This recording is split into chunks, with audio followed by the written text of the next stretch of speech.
द्रविडं त्वमेव त्वमेव सर्वं मम देव देवा। श्री गर्ग संहिता के वृंदावन खंड का 18वां अध्याय। श्री कृष्ण के द्वारा गोप देवी रूप से श्री राधा के प्रेम की परीक्षा तथा श्री राधा को श्री कृष्ण का दर्शन। श्री नारद जी कहते हैं, मिथिलेश्वर, तदनंतर रात व्यतीत होने पर माया से नारी का रूप धारण करने वाले श्री हरि श्री राधा का दुख शांत करने के लिए वृषभानु भवन में गए। उन्हें आया देखकर श्री राधा उठकर बड़े हर्ष के साथ भीतर ले गईं और आसन देकर विधि विधान के साथ उनका पूजन किया। श्री राधा जी बोली, सखी, तुम्हारे बिना मैं रात भर बहुत दुखी रही और तुम्हारे आ जाने से मुझे इतनी प्रसन्नता हुई है मानो कोई खोई हुई वस्तु मिल गई हो। जैसे कुपथ्य सेवन से पहले तो सुख मालूम होता है किंतु पीछे दुख भोगना पड़ता है, इसी तरह सत्संग से भी पहले सुख होता है और पीछे वियोग का दुख उठाना पड़ता है। श्री नारद जी कहते हैं, राजन, श्री राधा की ये बात सुनकर गोप देवी अनमनी हो गईं। वे श्री राधा से कुछ भी ना बोलीं, किसी दुखिनी की भांति चुपचाप बैठी रहीं। गोप देवी को खिन्न जानकर श्री राधिका ने सखियों के साथ विचार करके स्नेह तत्पर हो इस प्रकार कहा। श्री राधा जी बोली, गोप देवी, तुम अनमनी क्यों हो गईं? कल्याणी, मुझे इसका कारण बताओ। माता, पति, ननद अथवा सास ने कुपित होकर तुम्हें फटकारा तो नहीं है? मनोहरे, किसी सौत के दोष से या अपने पति के वियोग से अथवा अन्यत्र चित्त लग जाने से तो तुम्हारा मन खिन्न नहीं हुआ है?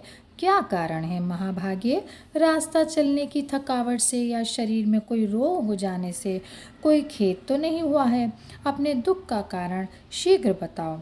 रंभोरु, किसी कृष्ण भक्त या ब्राह्मण को छोड़कर दूसरे जिस किसी ने भी तुमसे कोई कुत्सित बात कह दी हो तो मैं उसकी चिकित्सा करूंगी, उसे दंड दूंगी। यदि तुम्हारी इच्छा हो तो हाथी, घोड़े आदि वाहन, नाना प्रकार के रत्न, वस्त्र, धन और विचित्र भवन मुझसे ग्रहण करो। धन देकर शरीर की रक्षा करे, शरीर का भी उत्सर्ग करके लाज की रक्षा करे तथा मित्र के कार्य की सिद्धि के लिए तन, धन और लज्जा को भी अर्पित कर दे। धन देकर निरंतर प्राणों की रक्षा करे। जो बिना किसी कारण या कामना के निश्चल भाव से मित्रता का निर्वाह करता है वही मनुष्य परम धन्य है। जो मैत्री स्थापित करके कपट करता है उस स्वार्थ साधन में पटु लंपट नट को धिक्कार है। राजेंद्र, उनका यह प्रेम पूर्ण वचन सुनकर गोप देवी के रूप में आए हुए भगवान उन कीर्ति नंदिनी श्री राधा से हंसते हुए बोले। गोप देवी ने कहा, राधे, वर्षानु नगरी की घाटियों में जो मनोहर संकरी गली है उसी से होकर मैं स्वयं दही बेचने जा रही थी। इतने में नंद जी के नव तरुण कुमार श्याम सुंदर ने मुझे मार्ग में रोक लिया। उनके हाथ में वंशी और बेंत की छड़ी थी।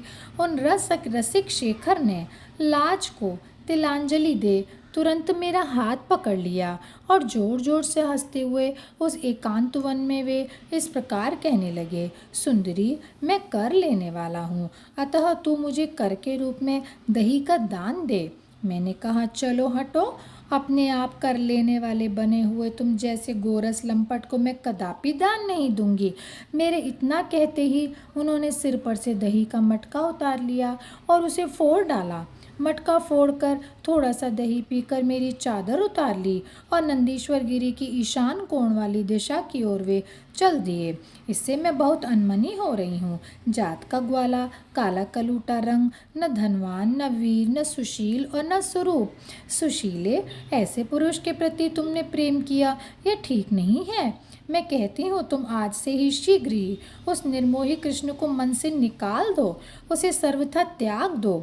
इस प्रकार वैर भाव से युक्त कठोर वचन सुनकर वृषभानु नंदिनी श्री राधा को बड़ा विस्मय हो गया। वे वाक्य और पदों के प्रयोग से संबंध में सरस्वती के चरणों का स्मरण करती हुई उनसे बोली, श्री राधा ने कहा, सखी, जिनकी प्राप्ति के लिए ब्रह्मा और शिव आदि प्रमुख देवता अपनी उत्कृष्ट योग रीति से पद्माग्नि सेवन पूर्वक तप करते हैं, दत्तात्रेय, शुक, कपिल, आसुरी और अंगिरा आदि भी जिनके चरणार विंदों के मकरंद और पराग का सादर स्पर्श करते हैं, उन्हीं अजन्मा परिपूर्ण देवता लीलावतारी धारी सर्वजन दुखारी भूतल भूरी भार हरणकारी तथा सत्पुरुषों के कल्याण के लिए यहाँ प्रकट हुए आदि पुरुष श्री कृष्ण की निंदा कैसे करती हो?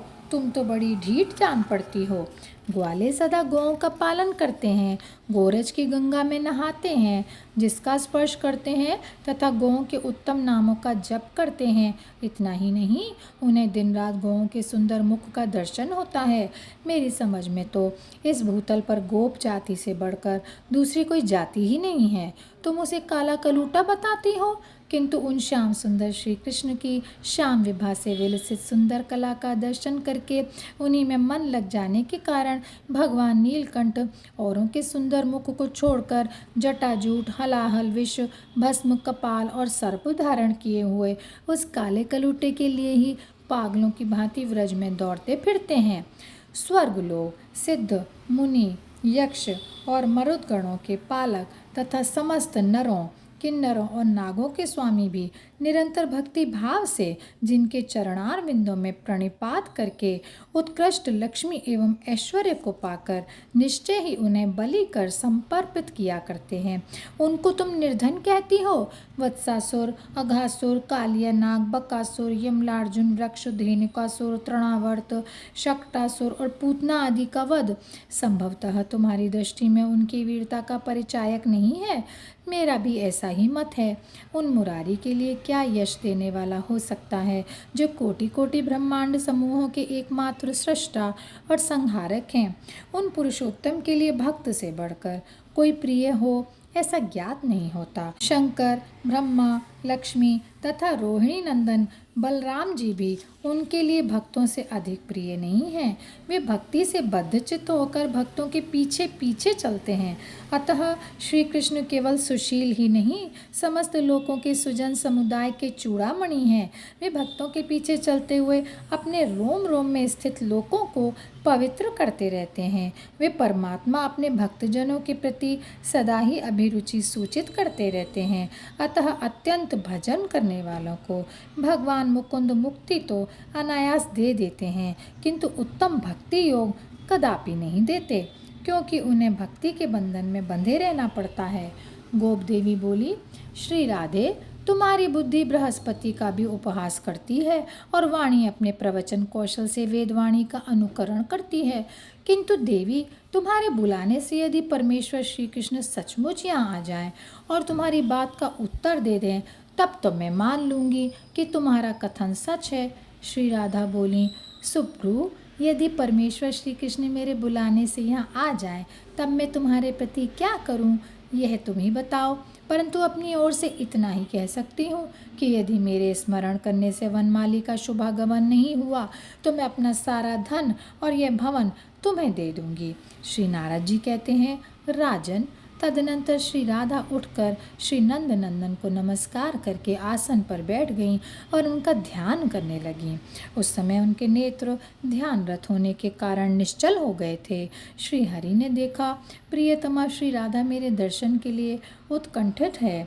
इनके अंग अंग में स्वेद पसीना हो आया है, गला रुंधा है और मुख पर आंसुओं की धारा बह चली है।